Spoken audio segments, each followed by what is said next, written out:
तस्वीरें जो बयां करती हैं हकीकत, हालात जिनसे जुड़े हैं आपके जज्बात, जुनून जो बदल सकता है देश की तस्वीर, खबरें जो आपके लिए जानना है जरूरी।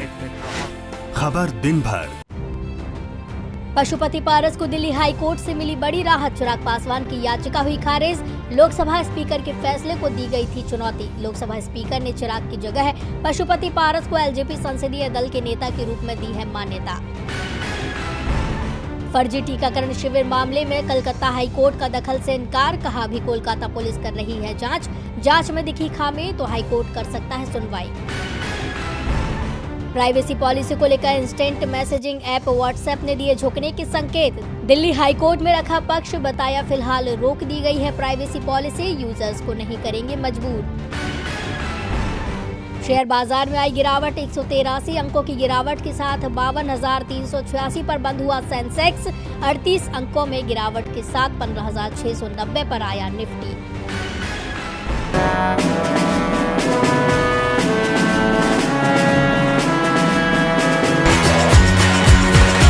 यूनिफॉर्म सिविल कोड यानी समान नागरिक संहिता का मामला अब तक राजनीतिक था, लेकिन जल्दी ही कानूनी भी हो सकता है, क्योंकि यूनिफॉर्म सिविल कोड लागू करने की बात कही है दिल्ली हाई कोर्ट ने। दिल्ली हाई कोर्ट की जस्टिस प्रतिभा एम सिंह ने तलाक के एक मामले में फैसला सुनाते हुए यूनिफॉर्म सिविल कोड लागू करने की जरूरत बताई। दरअसल कोर्ट के सामने ये सवाल खड़ा हो गया था कि तलाक को हिंदू मैरिज एक्ट के मुताबिक फैसला दिया जाए या फिर मीणा जनजाति के नियम के मुताबिक। पति हिंदू मैरिज एक्ट के मुताबिक तलाक चाहता था, जबकि पत्नी का कहना था कि वो मीणा जनजाति से आती है, लिहाजा उस पर हिंदू मैरिज एक्ट लागू नहीं होता। इस वजह से उसके पति द्वारा दायर फैमिली कोर्ट में तलाक की अर्जी खारिज की जाए। पति ने हाई कोर्ट में पत्नी के इसी दलील के खिलाफ अर्जी दायर की थी। हाई कोर्ट ने पति की अपील को स्वीकार करते हुए यूनिफॉर्म सिविल कोड लागू करने की जरूरत महसूस की। हाई कोर्ट ने अपने फैसले में ये भी कहा है कि इस फैसले को कानून मंत्रालय भेजा जाए ताकि कानून मंत्रालय इस पर विचार कर सके। जस्टिस प्रतिभा एम सिंह ने कहा, भारत के युवा विभिन्न समाज, जातियों और जनजातियों या धर्म से आते हैं और विवाह करते हैं। उन्हें अलग अलग पर्सनल लॉ के कारण अपने हक की लंबी लड़ाई लड़ने के लिए मजबूर नहीं करना चाहिए, खासकर शादी या तलाक के मामलों में। जस्टिस प्रतिभा सिंह ने सुप्रीम कोर्ट का भी जिक्र किया और कहा कि केंद्र को इस पूरे मामले में एक्शन लेना चाहिए। कोर्ट ने कहा कि अनुच्छेद 44 में जिस यूनिफॉर्म सिविल कोड की उम्मीद जताई गई है उसे अब हकीकत में बदलना चाहिए। यूनिफॉर्म सिविल कोड देश के सभी नागरिकों के लिए विवाह, तलाक, गोद लेने, विरासत और उत्तराधिकार जैसे व्यक्तिगत मामलों को लेकर है। इसके तहत देश में कोई व्यक्ति चाहे किसी भी धर्म या जाति का हो, उस पर एक कानून लागू होता है। फिलहाल अलग अलग धर्म, जाति, जनजाति के लिए कई अलग अलग कानून हैं, जैसे Hindu marriage act, Indian Christian marriage act, Indian divorce act और पारसी मैरिज एक्ट जैसे कई कानून देश में मौजूद हैं और कोर्ट की टिप्पणी इन्हीं कानूनों को लेकर है। यूपी में जिला पंचायत अध्यक्ष के बाद अब ब्लॉक प्रमुख के चुनावों को लेकर सियासी सरगर्मियां तेज हैं। बीजेपी द्वारा दावा किया जा रहा है कि 825 ब्लॉक प्रमुखों की सीटों में से 292 पर उसकी जीत तय हो चुकी है। ये वो सीटें हैं जहां नामांकन के दौरान सिर्फ एक उम्मीदवार का पर्चा दाखिल हुआ है। जाहिर सी बात है कि वो बीजेपी समर्थित उम्मीदवार ही होगा, तभी बीजेपी की ओर से ये जीत का दावा किया जा रहा है। बीजेपी के खिलाफ कोई उम्मीदवार क्यों सामने नहीं आया, इसकी झलक यूपी के 19 जिलों से सामने आ रही तस्वीरें और वीडियो बता रहे हैं। जगह जगह विपक्षी उम्मीदवारों को नामांकन भरने से रोका गया। लखीमपुर खीरी, अमरोहा, उन्नाव, बुलंदशहर, अयोध्या, संत कबीर नगर, मैनपुरी, कन्नौज, सिद्धार्थनगर, आजमगढ़, जौनपुर और गोरखपुर सभी जगह विपक्षी उम्मीदवार सिर्फ तमाशबीन बन गए, क्योंकि उन्हें नामांकन करने से रोका गया। पुलिस व्यवस्था में जमकर खामियां दिखाई दी। इसे लेकर समाजवादी पार्टी प्रमुख अखिलेश यादव ने योगी सरकार पर सवाल उठाए हैं। अखिलेश ने दावा किया है कि हमारी ओर से जिला पंचायत और ब्लॉक पंचायत अध्यक्ष के चुनावों को लेकर तैयारी 1 महीने पहले ही पूरी कर ली गई थी। 90% सीटों पर उम्मीदवार भी तय हो चुके थे। हम सभी सीटों पर लड़ने की तैयारी में थे, लेकिन जिस तरह की स्थिति आज यूपी में है उसमें कोई चुनाव कैसे हो सकता है। पंचायत के चुनावों में भाजपा पूरी तरह हार गई, उस हार का अब बदला लिया जा रहा है। अखिलेश यादव ने कहा कि प्रदेश में कोई भी सुरक्षित नहीं है। 2022 में होने वाले विधानसभा चुनावों में बीजेपी की सरकार को जनता ही सबक सिखाएगी। दरअसल सोशल मीडिया से लेकर सड़क तक जब सरकार की किरकिरी हुई तो योगी सरकार को भी कार्रवाई करनी पड़ी। लखीमपुर खीरी में एक महिला के साथ हुई बदसलूकी के मामले में मजिस्ट्रेट जांच के आदेश दे दिए गए हैं। 6 पुलिसकर्मियों पर कार्रवाई की गई है। सीएम योगी ने कहा है कि किसी भी दशा में माहौल खराब करने की एक भी कोशिश स्वीकार नहीं की जाएगी। केंद्रीय मंत्रिपरिषद विस्तार में 43 मंत्रियों को शपथ दिलाई गई थी, जिसके बाद मोदी मंत्रिमंडल में सदस्यों की संख्या 78 हो गई है। मंत्रिपरिषद विस्तार के बाद से बीजेपी के सहयोगी दलों में नाराजगी देखी जा रही थी, खास तौर पर जेडीयू और निषाद पार्टी में। जेडीयू ने तो अपनी नाराजगी खुलकर व्यक्त नहीं की, लेकिन निषाद पार्टी के अध्यक्ष संजय निषाद मुखर होकर बोल रहे थे। उन्होंने तो यहां तक कह दिया कि बीजेपी अध्यक्ष जेपी नड्डा, गृह मंत्री अमित शाह ने उनके भरोसे को तोड़ा है और अब निषाद पार्टी अपनी ओर से फैसला करने को स्वतंत्र है। संजय निषाद ने तो सड़क पर उतरने का ऐलान तक कर दिया था, लेकिन अब 24 घंटे में ही उनके सुर बदल गए हैं। संजय निषाद ने यू टर्न ले लिया है। उन्होंने कहा, कुछ विरोधियों के जरिए से हमारे बयानों को तोड़ मरोड़ कर पेश किया जा रहा है। मछुआ समाज के भावनात्मक भाव को इस तरह उछाला जा रहा है कि जैसे हम बगावत कर रहे हों। निषाद पार्टी और बीजेपी की मित्रता नेचुरल मित्रता है। हम मुख्यमंत्री और पीएम मोदी के साथ हैं और रहेंगे। हमें उम्मीद है कि हमारे सभी मुद्दे और समस्याओं का जल्द समाधान हो जाएगा। मछुआ समाज के लिए जितना काम बीजेपी सरकार ने किया है, उतना काम अन्य किसी सरकार ने नहीं किया है।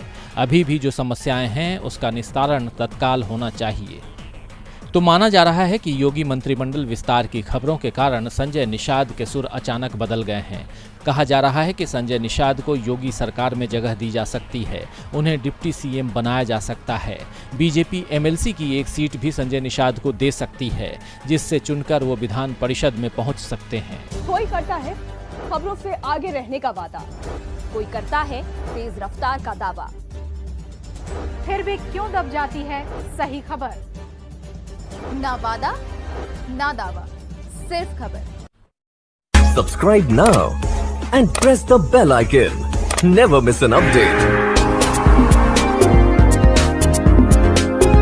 भूमि तीर्थ क्षेत्र ट्रस्ट को लेकर संघ की परेशानी बढ़ती जा रही है। संघ के सर कार्यवाह भैयाजी जोशी को मंदिर निर्माण के लिए नए सिरे से रणनीति बनाने का जिम्मा सौंपा गया है। संघ की सबसे बड़ी चिंता मंदिर ट्रस्ट पर लग रहे गड़बड़ी के आरोपों ने बढ़ा रखी है। मंदिर निर्माण के लिए जमीन खरीद मामले में जिस तरह से गड़बड़ी के आरोप लगे हैं, उसे लेकर संघ से सवाल पूछे जा रहे हैं, क्योंकि ट्रस्ट में शामिल अधिकांश लोग संघ के करीबी हैं। ट्रस्ट भले ही दावा करे कि जमीन खरीद मामले में कोई गड़बड़ी नहीं हुई है, लेकिन ट्रस्ट की सफाई पर लोगों को भरोसा नहीं हो रहा है। संघ सार्वजनिक रूप से भले ही ट्रस्ट का बचाव कर रहा हो, लेकिन इस मामले में उसकी छटपटाहट साफ साफ देखी जा सकती है। संघ की चित्रकूट में चल रही बैठक में ये मुद्दा छाया हुआ है। बैठक में शामिल होने के लिए मंदिर ट्रस्ट के महासचिव चंपत राय को भी बुलाया गया है। संकेत मिल रहे हैं कि चंपत राय को मंदिर ट्रस्ट से दूर रहने के निर्देश भी दिए जा सकते हैं। जी हां, संघ चंपत राय से इस्तीफा भले ही न मांगे, लेकिन ट्रस्ट के फैसलों से उन्हें दूर जरूर किया जा सकता है।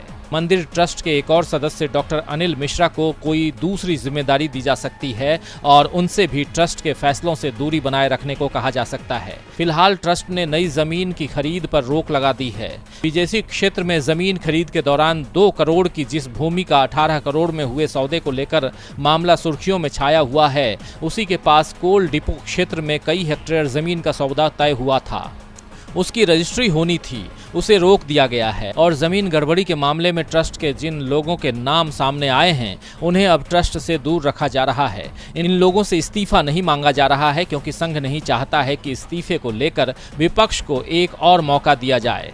इस्तीफे का मतलब ही होगा कि जमीन गड़बड़ी को संघ ने स्वीकार कर लिया है। अयोध्या में राम मंदिर जमीन सौदे में हुई गड़बड़ी का आरोप सबसे पहले समाजवादी पार्टी नेता तेज नारायण पांडे उर्फ पवन ने लगाया था। बाद में आम आदमी पार्टी के सांसद संजय सिंह ने एक के बाद एक आरोप मंदिर ट्रस्ट पर लगाए थे। तेल के लगातार बढ़ते दामों को लेकर विपक्ष सरकार पर हमलावर है। इसी को लेकर कांग्रेस सांसद राहुल गांधी ने सरकार पर निशाना साधा है और ट्वीट करते हुए लिखा है कि महंगाई का विकास जारी, अच्छे दिन देश पे भारी, पीएम की बस मित्रों को जवाबदारी। कांग्रेस नेता राहुल गांधी ने आज अपने ट्वीट में पीएनजी और सीएनजी का हैशटैग का इस्तेमाल करते हुए यह दावा किया कि महंगाई बढ़ती जा रही है और सरकार इस पर कुछ भी नहीं कर रही है। इससे पहले भी राहुल गांधी ने ट्वीट कर पीएम पर कई बार निशाना साधा है। कोरोना ने देश की सेहत बिगाड़ रखी है, तो पेट्रोल डीजल के बढ़ते दाम ने आपकी जेब की सेहत बिगाड़ दी है। पेट्रोल की कीमत 100 के पार पहुंच गई है और इंद्रप्रस्थ गैस लिमिटेड यानी आईजीएल ने सीएनजी की कीमत में 90 पैसे प्रति किलो और पीएनजी की कीमत में दिल्ली में ₹1.25 प्रति एससीएम का इजाफा किया है। देखना है कि सरकार महंगाई पर काबू पाने के लिए कुछ करती है या फिर हमेशा की तरह विपक्ष की आवाज को अनसुना कर देती है। आरजेडी के प्रदेश अध्यक्ष जगदानंद सिंह ने अपने पद से इस्तीफा दे दिया है। अपना इस्तीफा जगदानंद सिंह ने लालू प्रसाद यादव को भेज दिया है, लेकिन अभी तक आरजेडी सुप्रीमो ने इसे स्वीकार नहीं किया है। दावा किया गया है कि जगदानंद सिंह ने उम्र का हवाला देते हुए इस्तीफा दिया है। वो 80 साल के हैं। पिछले साल बिहार विधानसभा चुनावों के बाद भी वो इस्तीफा देना चाहते थे। विधानसभा चुनावों में आरजेडी सत्ता के करीब पहुंचकर हार गई थी, लेकिन उस समय लालू प्रसाद यादव ने उन्हें इस्तीफा न देने के लिए मना लिया था। पार्टी का कहना था कि जगदानंद सिंह के इस्तीफे से गलत मैसेज जाएगा, लेकिन अब उन्होंने अपना इस्तीफा भेज दिया है। वैसे जगदानंद सिंह के इस्तीफे को उनकी उम्र से जोड़कर ही नहीं देखा जा रहा है, बल्कि लालू प्रसाद यादव के बड़े बेटे तेज प्रताप यादव के साथ उनका विवाद भी एक बड़ी वजह माना जा रहा है। इस साल की शुरुआत में पार्टी ऑफिस पहुंचे तेज प्रताप यादव ने इस बात पर नाराजगी जाहिर की थी कि उनके स्वागत के लिए जगदानंद सिंह पार्टी ऑफिस में नहीं थे, लेकिन मामला हाथ से निकले उससे पहले ही लालू प्रसाद यादव ने तेज प्रताप यादव को नसीहत देकर शांत करा दिया था। साथ ही जगदानंद सिंह को भी मना लिया था, लेकिन 5 जुलाई को आरजेडी के स्थापना दिवस पर तेज प्रताप यादव ने फिर से उन पर तंज कस दिया। दरअसल पार्टी ऑफिस पहुंचे तेज प्रताप ने तंज भरे लहजे में कहा था कि जगदानंद अंकल नाराज हैं क्या, और उसके बाद अब पार्टी प्रदेश अध्यक्ष के इस्तीफे की खबर आ रही है। वैसे अभी इसकी जगदानंद ने पुष्टि नहीं की है। जब इस्तीफे को लेकर जगदानंद से सवाल किया गया तो उन्होंने कहा कि इतना आसान है जगदानंद से बुलवा लेना। वैसे जब जगदानंद सिंह आरजेडी के प्रदेश अध्यक्ष बनाए गए थे तभी उन्होंने शर्त रख दी थी कि वो सिर्फ 1 साल ही इस पद पर रहेंगे। ऐसे में उनका इस्तीफा देना कोई अचानक या बड़ी बात नहीं है, ये वो पहले से ही तय कर चुके थे।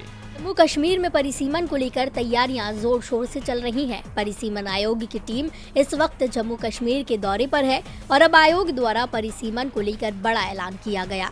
आयोग के सदस्य और मुख्य चुनाव आयुक्त सुशील चंद्रा ने कहा है कि जम्मू कश्मीर में 2011 जनगणना के आधार पर परिसीमन होगा, जबकि परिसीमन आयोग की अध्यक्ष रंजना प्रकाश देसाई ने कहा पिछले परिसीमन पर 12 जिले थे, लेकिन अब प्रदेश में 20 जिले हैं।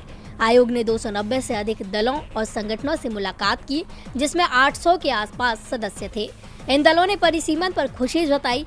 कुछ दलों ने राजनीतिक आरक्षण की भी मांग की है। आयोग के सदस्य सुशील चंद्रा ने कहा है कि परिसीमन एक कठिन प्रक्रिया है, लेकिन ये बेहद जरूरी है। हमें जम्मू कश्मीर में 7 नई सीटें जोड़नी है, साथ ही एसटी के लिए भी सीटों को आरक्षित करना है। इनके अलावा 24 सीटें पीओके के लिए अलग रहेंगी। जिन लोगों को इस परिसीमन पर कोई राय देनी हो वो नोडल अफसर को राय दे सकते हैं। तस्वीरें जो बयां करती हैं हकीकत, हालात जिनसे जुड़े हैं आपके जज्बात, जुनून जो बदल सकता है देश की तस्वीर, खबरें जो आपके लिए जानना है जरूरी, खबर दिन भर